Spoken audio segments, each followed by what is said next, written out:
O Senhor esteja convosco. Proclamação do Evangelho de Jesus Cristo segundo João. Naquele tempo houve um casamento em Caná da Galileia. A mãe de Jesus estava presente. Também Jesus e seus discípulos tinham sido convidados para o casamento. Como o vinho veio a faltar, a mãe de Jesus lhe disse: eles não têm mais vinho.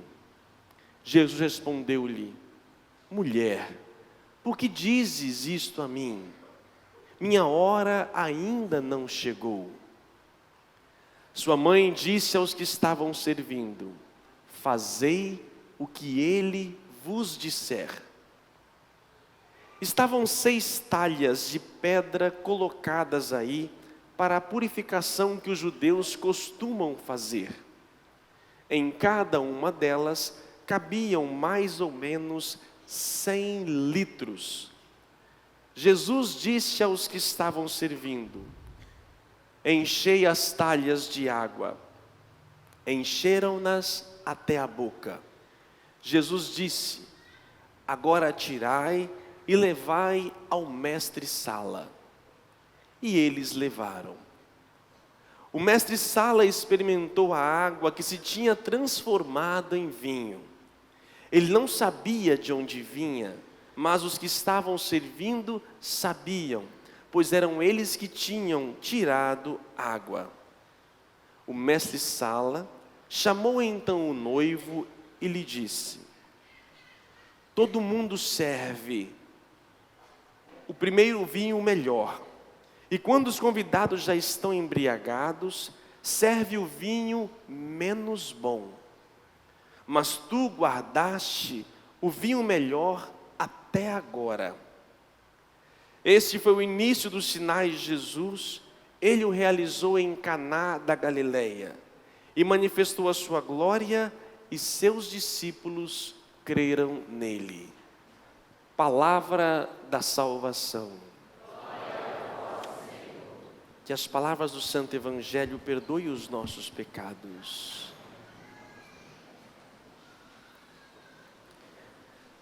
Meus prezados irmãos, voltamos ao tempo comum da igreja. Após celebrar o batismo de nosso Senhor Jesus Cristo, inicia-se, portanto, a sua vida pública. E um dos primeiros sinais ou milagres de Cristo se dá numa festa de casamento. O evangelho que acabamos de ouvir é tirado do evangelista São João. E como já disse para vocês várias vezes, temos 4 evangelhos: Mateus, Marcos, Lucas e João. Os 3 primeiros são muito semelhantes. É contar diferente, a mesma coisa. Já João ele não segue a mesma linha. João não tem a preocupação histórica como os demais. Ele não está preocupado como Jesus veio no mundo, através de Maria, de José. Ele não se preocupa com isso. Não é à toa que o Evangelho de João, ele não é tanto histórico, ele é mais teológico. É uma reflexão, depois de anos que se passam, o cristianismo já estava bem solidificado entre a comunidade judaica, o Império Romano. Então ele faz uma reflexão da figura, da pessoa de Jesus Cristo. Que esse evangelho possa ter sido de fato tal como é, eu não posso dizer que não. Que tem ali um casamento, aconteceu um casamento, Jesus esteve lá, que Maria intercedeu, que faltou vinho. Falar nisso, para falar que faltar vinho, gente, 6 talhas, cada uma cabia 100 litros, 600 litros de vinho. Que festa é essa, hein? Fora que acabou, né? Já tinham tomado, o povo já estava chapado já antes, entendeu? Então, se eu olho pelo literal como fato acontecido, epa, Jesus está aqui, dá cachaça, né? Beber, cair, levantar e vamos embora, né? Então, ou seja, pode ser que tenha acontecido, mas como João, temos que fazer uma leitura, uma interpretação mais teológica, espiritual. Vamos tentar então ver o que poderia talvez este evangelista querer dizer. Casamento. Casamento, o homem, o ser humano nasceu, né? A história da humanidade nasce através de duas pessoas, Adão e Eva.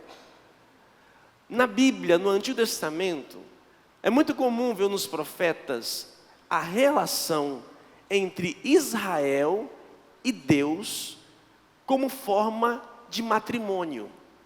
Israel, em hebraico, é feminino. Para nós é masculino. Por isso, então, Israel, a noiva, e Deus, o noivo. Muitas vezes acontece isso na leitura do Antigo Testamento. O livro dos Cânticos, quase todos os teólogos, desde o início da igreja, interpreta como esta relação de amor entre Israel e Deus. Portanto, este casamento a qual Jesus fora convidado, era um casamento entre o povo de Israel e Deus. Só que no início esse casamento bombava. Era milagres, sinais, mar que se abria, maná que caía. Era coisa, realmente acontecia. Só que com o passar do tempo, esse casamento, essa relação, a religião se tornou seca, fria, sem vinho. O vinho aqui simboliza vida, simboliza alegria. Então faltava, a religião já não compreendia, já não conseguia mais fazer esse elo. Éramos judeus, íamos para as sinagogas, mas era um peso, um fardo, era a lei pela lei. Tinham que aprender 613 mandamentos. Era muito rigor. Portanto, esta relação de rito, de sacrifício, perdeu o vinho, perdeu a alegria. Era mais pelo rito. E neste casamento, então, Jesus foi convidado. Lá chegando, a sua mãe, que pode ser sim a figura de Maria, mas pode também ser a figura de Israel, fiel a Deus. Reconheceu em Jesus a realeza, a divindade, diz: Jesus, esta religião, esse culto, esta prática, não tem mais alegria, não tem mais vinho. Dê-nos esta alegria nova. E aí diz Jesus: mulher, o que isso tem a ver comigo? Mulher, em João, é muito simbólico. Ele coloca na cruz, é ele que fala na cruz. Quando Jesus está na cruz, Jesus olha para sua mãe e diz: mulher, eis aí teu filho, filho, eis aí tua mãe. Também é João que escreve o Apocalipse, e ele diz que uma mulher revestida de sol, também fazendo alusão ao Gênesis, quando Deus criou a mulher, que diz: a mulher pisará a cabeça da serpente. Esta mulher, sim, se encontra na figura de Maria, mas se encontra também na pessoa da igreja. A igreja, a fé. Igreja, este povo que está sem vinho, que tem eu a ver com eles? Porque dizes isto a mim? Não é a mim, porque eles não seguem mais a mim. Eles se perderam pelo caminho. E aí, a mãe, a mulher, a igreja, chega para os seus servos e diz: façam tudo o que ele vos disser. Haviam ali 6 talhas de água. 6 na Bíblia é um número imperfeito. 7 é o número perfeito. Deus, então, o que Cristo faz? Pega as imperfeições daquela relação, daquela religião, daquele povo, e ali coloca o quê? A vida, o seu sangue, o vinho novo, e dá a vida nova. E este vinho, quando depois saboreado, é o melhor do que o primeiro. Melhor do que quando se abriu o mar vermelho, quando se caiu o maná do céu, quando se tinha aquela fé. Nada se compara à fé judaica primitiva, por mais graça que possa ter sido, não se compara ao vinho novo, à alegria nova trazida por Jesus. Assim, meus irmãos, esse casamento não é simplesmente o casamento de duas pessoas, mas é o casamento da humanidade, da igreja com Deus. Que também num casamento na vida dois, acontece isso, e muitas vezes. O quê? No início é fogo puro, né? Pode nem encostar que está pegando fogo. É fogo, pega para cá, pega para lá. A coisa não tem nem tempo para ir para a igreja, né?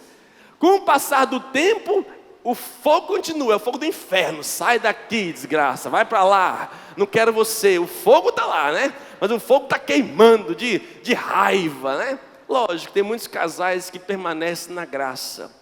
Muitos vão perdendo este vinho, esta alegria. Quantos casais que não sabem amar, confundiram isso no início, se perderam. E perderam o quê? A alegria, a vida, o desejo. Agora, se nós falamos que esse casamento é da igreja com Deus, quem é a igreja? Quem? Nós. Nós somos igreja a partir do nosso batismo. Quantos que foram aqueles que no batismo, no crisma, na primeira Eucaristia, num retiro, num encontro, saíram assim, nossa, extasiados, cheios de fogo, com vontade de servir. Daqui a pouco, perdeu o desejo, perdeu esse fogo, perdeu a vida. Quantos que tinham uma fé viva no início, e agora com o passar do tempo, esfriou. A relação, muitos, um casamento meu com Deus, nós somos a esposa, Cristo o esposo, o Espírito Santo. Muitos perderam, não tem mais fé, não tem mais alegria. Ir para a igreja é um fardo, é algo pesado, não atrai, não tem desejo, não tem vontade. É a mesma coisa do Evangelho. E Jesus pergunta, a mesma resposta de fato, né? Por que diz isso a mim? Eles não me seguem mais. O que posso fazer com eles? E aí a igreja nos pede, façam tudo o que Ele vos disser. Amados irmãos, seja qual for a crise que possamos passar, na vida dois, ou na nossa vida espiritual com Deus, precisamos manter esta chama. Precisamos cumprir aquilo que Ele nos ensina. Se o casal, se eu, você, fizermos aquilo que Ele nos ensina e nos pede, nós vamos experimentar vinhos muito melhores, superiores. Engana-se. O que acontece? Muitas pessoas que sofrem no casamento ou na vida espiritual. No início, realmente era um fulgor, um vigor. Com o passar do tempo, vai se esfriando. E aí eu vou achando que eu só serei bom de novo quando voltar lá no início, a ter as mesmas emoções do início. Gente, você nunca vai ter de novo aquilo que você teve no início. E o início não é o ápice da experiência do amor, pelo contrário. O vinho mais velho, o vinho que vem depois, é o melhor. Por que estou dizendo isto? Muitos vão falar que com o passar do tempo, o casamento, o amor esfria e vai acabando o amor. Não acaba. Acaba se eu não faço o que ele me pede. Pelo contrário, o amor, meus irmãos, cresce cada vez mais. Alguns podem dizer, padre, você fala isso porque não tem a Dona Maria lá de casa. Você não é casado, você não sabe o que é, então fica quieto, vai falar coisa de padre, não vem meter na vida de matrimônio não. Amados irmãos, a vida matrimonial nada se difere da vida sacerdotal. Lógico, umas pequenas diferenças. Você tem uma mulher, eu tenho várias. Somente isso. As mesmas exigências de uma vida do matrimônio que um homem e um marido, mulher e esposa vivem, são chamados, muito mais nós sacerdotes somos chamados. Já pensou um padre mal-humorado, fedorento, que não atende, que não esteja disponível? Você vai largar. Você vai largar. E assim por diante. É a mesma coisa. Por isso posso falar com propriedade na vida matrimonial. Eu sou casado com uma igreja, 11 anos quase faço de padre, fora o tempo de mais 9, 10 anos de seminário. Então eu estou nessa caminhada há quase mais de 20 anos. Mais de 20 anos nessa caminhada religiosa. E posso dizer, e falo isso todo dia, quando faço casamento eu falo sobre isso. Eu sou muito mais padre do que há 11, há 20 anos atrás. Eu tenho muito mais maturidade, autoridade, muito mais desejo do que há 11, 20 anos atrás. E sabe por que eu consigo ter isso? Celebrar 4 missas no mesmo dia. E como eu falei para vocês, é repetido, repete, não muda nada, não muda. É tudo a mesma coisa. E não caem na rotina. Eu não faço por obrigação, vocês sentem isso. Não faço por obrigação. Quando fazemos por amor e entregamos, e quando eu procuro fazer o que Ele me pede, meus irmãos, esse amor cresce. No início, para ser padre, eu tinha um desejo, uma vontade, olhava as coisas externas, os paramentos, a possibilidade de falar para um público. Hoje, não é isso mais que me atrai, pelo contrário, é a riqueza, que estava escondida, que não conhecia, que só se vê com o tempo, com a maturidade. Por isso o amor não acaba, pelo contrário, ele se transforma, ele se amadurece. Agora, para isso é preciso fazer o que ele nos ensina. Seja na vida a dois, seja na minha vida espiritual. Nós somos chamados a cada momento, eu vou para a igreja todo domingo, não pode ser cada vez mais ficar fraco, pelo contrário, não ter vontade de ser uma obrigação, pelo contrário, tem que ser algo que cada vez mais eu aspiro, eu desejo, quero, espero chegar. Por quê? Quero me encontrar com o meu noivo, com o meu marido, que é a igreja. Assim, meus irmãos, nessa relação com Deus, Deus vai nos capacitando. O que diz a leitura bíblica? O homem deixa pai e mãe e os dois se tornam uma só carne. Assim, pelo batismo e pelos sacramentos, nós nos tornamos uma só carne com Deus.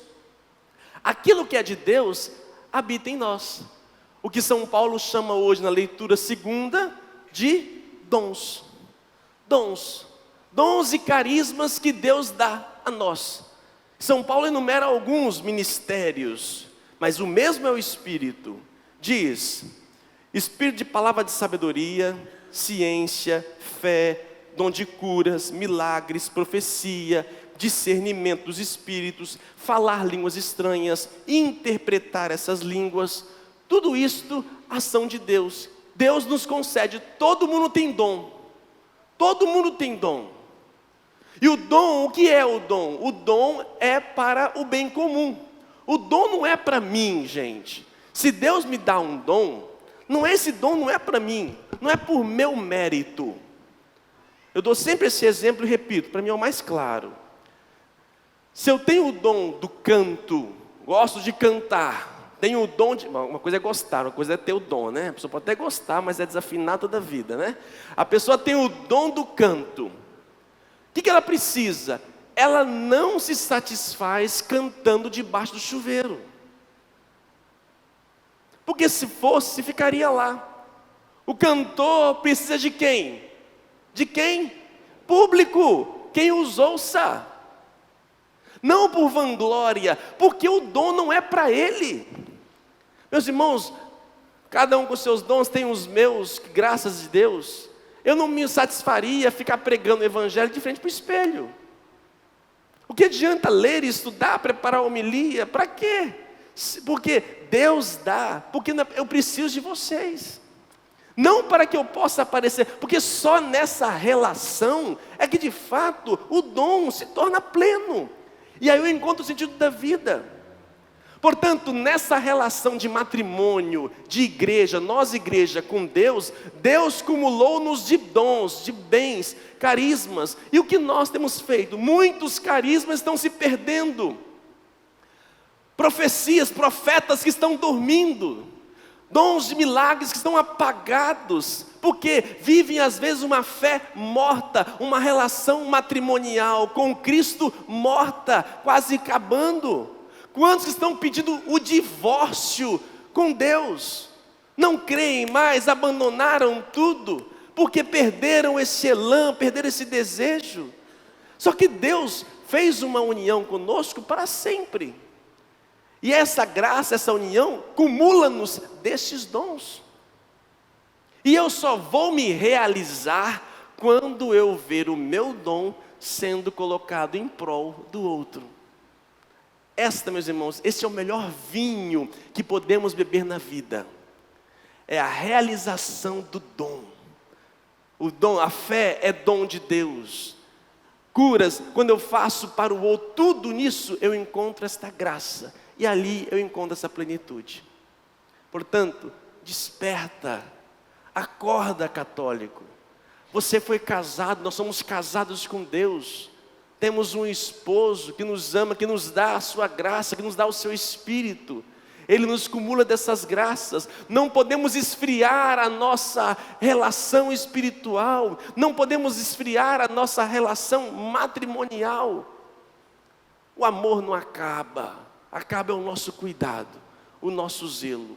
Portanto, peçamos a graça de Deus nessa Eucaristia, neste momento, que reacenda, revigore, que nos dê uma vida nova, que desperta-nos para esse desejo, para esse matrimônio. Louvado seja o nosso Senhor Jesus Cristo.